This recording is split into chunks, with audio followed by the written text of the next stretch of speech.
ಎಲ್ಲರಿಗೂ ನಮಸ್ಕಾರ. Welcome back to my YouTube channel. ನಾನು ಮೇಘನಾ. ಇವತ್ತಿನ ರೆಸಿಪಿ ಗೀ ರೈಸ್.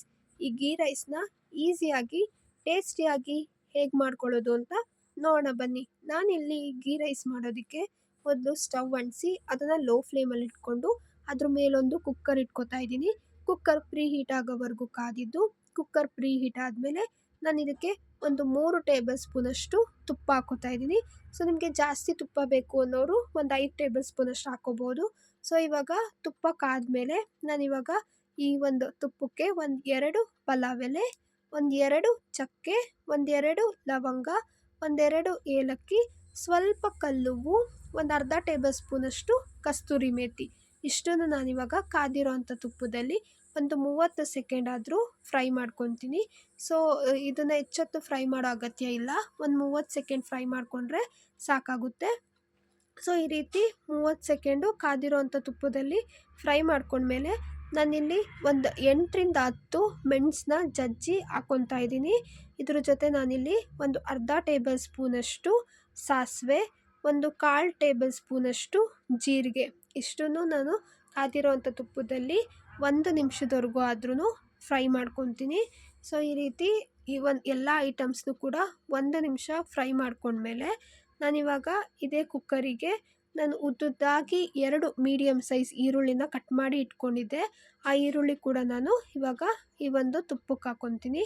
ಸೊ ಈ ರೀತಿ ಈರುಳ್ಳಿ ಹಾಕ್ಕೊಂಡ್ಮೇಲೆ ಈ ಈರುಳ್ಳಿ ಒಂದು 50% ಅಷ್ಟು ಫ್ರೈ ಆಗಬೇಕು ತುಪ್ಪದಲ್ಲಿ, ಅಲ್ಲಿವರೆಗೂ ನಾವು ಫ್ರೈ ಮಾಡ್ಕೋಬೇಕಾಗುತ್ತೆ. ಸೊ 50% ಫ್ರೈ ಆದಮೇಲೆ ನಾವು ಇದಕ್ಕೆ ಶುಂಠಿ ಬೆಳ್ಳುಳ್ಳಿ ಪೇಸ್ಟ್ ಹಾಕ್ಕೋಬೇಕು. ಅದಕ್ಕೆ ಇದು ಲೈಟ್ ಗೋಲ್ಡನ್ ಕಲರ್ ಬರೋವರೆಗೂ ಕಾಯಬಾರ್ದು, ಒಂದು 50% ಅಷ್ಟೇ ಫ್ರೈ ಮಾಡ್ಕೋಬೇಕು. ಸೊ ಈ ರೀತಿ ಒಂದು 50% ಫ್ರೈ ಆದಮೇಲೆ ನಾನಿವಾಗ ಇದಕ್ಕೆ 1 ಟೇಬಲ್ ಸ್ಪೂನಷ್ಟು ಶುಂಠಿ ಬೆಳ್ಳುಳ್ಳಿ ಪೇಸ್ಟ್ ಹಾಕ್ಕೋತಾ ಇದ್ದೀನಿ.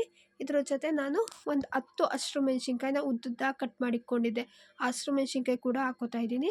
ಸೊ ನೀವು ನೋಡಿ, ನಿಮಗೆ ಖಾರ ಜಾಸ್ತಿ ಬೇಕು ಅಂದರೆ ಒಂದು 12 ಹಾಕ್ಕೋಬೋದು, ಕಮ್ಮಿ ಖಾರ ಬೇಕು ಅನ್ನೋರು ಒಂದು 8 ಹಸಿರು ಮೆಣಸಿನ್ಕಾಯಿ ಹಾಕ್ಕೋಬೋದು. ನಾನಿಲ್ಲಿ ಸ್ವಲ್ಪ ಗೀ ರೈಸ್ ಖಾರವಾಗಿದ್ದರೆ ಚೆನ್ನಾಗಿರುತ್ತೆ ಅಂದ್ಬಿಟ್ಟು ಒಂದು 10 ಹಾಕ್ಕೊಂಡಿದ್ದೀನಿ. ಸೊ ಈ ರೀತಿ ಶುಂಠಿ ಬೆಳ್ಳುಳ್ಳಿ ಪೇಸ್ಟು ಮತ್ತು ಹಸಿರು ಮೆಣಸಿನ್ಕಾಯಿ ಹಾಕ್ಕೊಂಡ್ಮೇಲೆ ನಾವು ಈ ಒಂದು ಶುಂಠಿ ಬೆಳ್ಳುಳ್ಳಿ ಪೇಸ್ಟು ಹಸಿ ವಾಸನೆ ಹೋಗಬೇಕು, ಅಲ್ಲಿವರೆಗೂ ನಾವು ಫ್ರೈ ಮಾಡ್ಕೋಬೇಕಾಗುತ್ತೆ. ಸೊ ಈ ಒಂದು ಶುಂಠಿ ಬೆಳ್ಳುಳ್ಳಿ ಪೇಸ್ಟು ಹಸಿ ವಾಸನೆ ಹೋಗಿದೆ ಅಂತ ಆದಮೇಲೆ ನಾನಿವಾಗ ಇದಕ್ಕೇ ಒಂದು ಮೀಡಿಯಮ್ ಸೈಜ್ ದಪ್ಪ ಮೆಣಸಿನ್ಕಾಯಿನ ಉದ್ದುದ್ದಾಗಿ ಕಟ್ ಮಾಡಿಟ್ಕೊಂಡಿದ್ದೆ. ಆ ದಪ್ಪ ಮೆಣಸಿನ್ಕಾಯಿ ಕೂಡ ನಾನೀಗ ಕುಕ್ಕರಿಗೆ ಹಾಕ್ಕೊಂಡು ಕುಕ್ಕರಲ್ಲಿ ದಪ್ಪ ಮೆಣಸಿನ್ಕಾಯಿನ 1 ನಿಮಿಷದವರೆಗೂ ಈ ರೀತಿ ಫ್ರೈ ಮಾಡ್ಕೊತೀನಿ. ಸೊ ಇದನ್ನು ಅಷ್ಟೇ ಹೆಚ್ಚೊತ್ತೇನು ಫ್ರೈ ಮಾಡ್ಕೊಳ್ಳೋ ಅಗತ್ಯ ಇಲ್ಲ, ಇದು 1 ನಿಮಿಷ ಫ್ರೈ ಮಾಡಿಕೊಂಡ್ರೆ ಸಾಕಾಗುತ್ತೆ.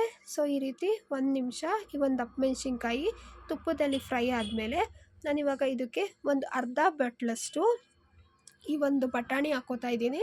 ಸೊ ಗೀ ರೈಸ್ಗೆ ಬಟಾಣಿ ಇದ್ದರೆ ತುಂಬ ಚೆನ್ನಾಗಿರುತ್ತೆ ಗೀ ರೈಸು. ಸೊ ಬಟಾಣಿ ಯೂಸ್ ಮಾಡಿದ್ರೆ ಚೆನ್ನಾಗಿರುತ್ತೆ. ಇದಕ್ಕೆ ನಾನು ಒಂದು ಅರ್ಧ ಬಟ್ಲಷ್ಟು ಬಟಾಣಿ ಹಾಕ್ಕೊಂಡ್ಮೇಲೆ ಇದನ್ನು ಕೂಡ ಹೆಚ್ಚೊತ್ತೇನು ಫ್ರೈ ಮಾಡೋದು ಬೇಡ, 1 ನಿಮಿಷ ಫ್ರೈ ಮಾಡಿಕೊಂಡ್ರೆ ಸಾಕಾಗುತ್ತೆ. ಸೊ ಈ ರೀತಿ 1 ನಿಮಿಷ ಈ ಒಂದು ಬಟಾಣಿನ ಫ್ರೈ ಮಾಡ್ಕೊಂಡ್ಮೇಲೆ ನಾನೀಗ ಕುಕ್ಕರಿಗೆ ನಾನು ಯಾವ ಲೋಟದಲ್ಲಿ ಅಕ್ಕಿ ತೊಗೊಂಡಿದ್ನೋ ಅದೇ ಲೋಟದ ಅಳತೆಗೆ ಕಾಯಿ ಹಾಲು ಮತ್ತು ನೀರು ಹಾಕ್ಕೊತ ಹೋಗಬೇಕಾಗುತ್ತೆ. ಸೊ ನಾನು ನಿಮಗೆ ಇವಾಗ ಏನು ತೋರಿಸ್ತಿದ್ದೀನಲ್ವ, ಈ ಲೋಟದಲ್ಲಿ ನಾನು 2 ಲೋಟದಷ್ಟು ಅಕ್ಕಿ ತೊಗೊಂಡಿದ್ದೆ. 2 ಲೋಟ ಅಕ್ಕಿಗೆ ನಾನಿವಾಗ ಇದಕ್ಕೆ ಒಂದು 2 ಲೋಟದಷ್ಟು ಕಾಯಿ ಹಾಲು ಜೊತೆಗೆ ಒಂದು 2 ಲೋಟದಷ್ಟು ನೀರು ಇಷ್ಟನ್ನು ಕೂಡ ನಾನು ಕುಕ್ಕರಿಗೆ ಹಾಕ್ಕೊತೀನಿ. ಸೊ ಒಂದ್ಸರಿ ನಾವು ಕಾಯಿ ಹಾಲು ಮತ್ತು ನೀರನ್ನ ಕುಕ್ಕರಿಗೆ ಹಾಕ್ಕೋಬೇಕಾಗುತ್ತೆ. ಸೊ ಕುಕ್ಕರಿಗೆ ಕಾಯಿ ಹಾಲು ಮತ್ತು ನೀರು ಹಾಕ್ಕೊಂಡ್ಮೇಲೆ ಒಂದ್ಸರಿ ನೀಟಾಗಿ ಈ ರೀತಿ ಮಿಕ್ಸ್ ಮಾಡ್ಕೊಬೇಕು. ಗೀ ರೈಸ್ ಮಾಡ್ಕೊಳ್ಳುವಾಗ ಬರೀ ನೀರು ಹಾಕ್ಕೊಂಡು ಗೀ ರೈಸ್ ಮಾಡ್ಕೊಳ್ಳೋದಕ್ಕಿಂತ ಈ ರೀತಿ ಕಾಯಿ ಹಾಲು ಹಾಕ್ಕೊಂಡು ಗೀ ರೈಸ್ ಮಾಡ್ಕೊಳ್ಳೋದ್ರಿಂದ ಟೇಸ್ಟ್ ನಿಜವಾಗ್ಲೂ ತುಂಬ ಚೆನ್ನಾಗಿರುತ್ತೆ. ಸೊ ಯಾರೆಲ್ಲ ಬರೀ ನೀರು ಹಾಕ್ಕೊಂಡು ಗೀ ರೈಸ್ ಮಾಡ್ಕೊತಿರೋ ಅವರು ಒಂದ್ಸರಿ ಈ ರೀತಿ ಟ್ರೈ ಮಾಡಿ, ನಿಜವಾಗ್ಲೂ ಟೇಸ್ಟ್ ತುಂಬ ಚೆನ್ನಾಗಿ ಬರುತ್ತೆ. ಇವಾಗ ನಾನು ಇದಕ್ಕೆ ರುಚಿಗೆ ತಕ್ಕಷ್ಟು ಉಪ್ಪನ್ನು ಕೂಡ ಹಾಕ್ಬಿಟ್ಟು ಒಂದ್ಸರಿ ನೀಟಾಗಿ ಮಿಕ್ಸ್ ಮಾಡ್ಕೊತೀನಿ. ಸೊ ಈ ರೀತಿ ಉಪ್ಪು ಎಲ್ಲ ಹಾಕ್ಕೊಂಡು ಮಿಕ್ಸ್ ಮಾಡ್ಕೊಂಡ್ಮೇಲೆ ಕಾಯಿ ಹಾಲು ಮತ್ತು ನೀರನ್ನ ಕುದಿಯೋದಕ್ಕೆ ಬಿಡಬೇಕಾಗುತ್ತೆ. ಸೊ ಕುದಿ ಬಂದಮೇಲೆ ಅಷ್ಟೇ ನಾವು ಏನು ಅಕ್ಕಿ ತೊಳೆದಿಟ್ಕೊಂಡಿರ್ತೀವಲ್ಲ ಆ ಅಕ್ಕಿ ಹಾಕ್ಕೋಬೇಕು. ಸೊ ನಾನಿವಾಗ ಈ ಒಂದು ಕಾಯಿ ಹಾಲು ಮತ್ತು ನೀರನ್ನ ಕುದಿಯೋದಕ್ಕೆ ಬಿಡ್ತೀನಿ. ಸೊ ನೋಡಿ, ಈ ರೀತಿ ಕುದಿ ಬಂದಮೇಲೆ ನಾನು ಏನು ಒಂದು 2-3 ಸರಿ ಅಕ್ಕಿ ತೊಳೆದು ಅದರಲ್ಲಿ ನೀರೆಲ್ಲ ಸೋಸಿ ಇಟ್ಕೊಂಡಿದ್ನೋ ಆ ಅಕ್ಕಿನ ನಾನಿವಾಗ ಈ ಒಂದು ಕುಕ್ಕರಿಗೆ ಹಾಕ್ಕೊತಾ ಹೋಗ್ತೀನಿ. ಸೊ ಈ ರೀತಿ ಅಕ್ಕಿನ ಕುಕ್ಕರಿಗೆ ಹಾಕ್ಕೊಂಡ್ಮೇಲೆ ನಾನಿವಾಗ ಇದ್ರ ಮೇಲೇ ಚಿಕ್ಕ ಚಿಕ್ಕದಾಗಿ ಹೆಚ್ಚಿರೋಂತಹ ಕೊತ್ತಂಬರಿ ಸೊಪ್ಪನ್ನ ಕೂಡ ಹಾಕ್ಕೊತೀನಿ. ಸೊ ಕೊತ್ತಂಬರಿ ಸೊಪ್ಪು ಆಪ್ಷನಲ್ಲು, ನಿಮಗೆ ಬೇಕಂದರೆ ಹಾಕ್ಕೋಬೋದು, ಇಲ್ಲಾಂದರೆ ಸ್ಕಿಪ್ ಮಾಡ್ಬೋದು. ಸೊ ನಾನಿಲ್ಲಿ ಕೊತ್ತಂಬರಿ ಸೊಪ್ಪು ಹಾಕ್ಬಿಟ್ಟು ನೀಟಾಗಿ ಒಂದು ಸರಿ ಮಿಕ್ಸ್ ಮಾಡ್ಕೊತೀನಿ.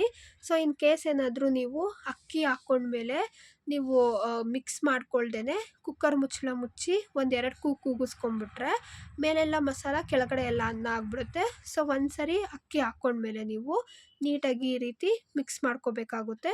ಸೊ ಅಕ್ಕಿ ಹಾಕ್ಕೊಂಡ್ಮೇಲೂ ಕೂಡ ನಾವು ಇಲ್ಲಿ ಕುದಿ ಬರೋದಕ್ಕೆ ಬಿಡಬೇಕು.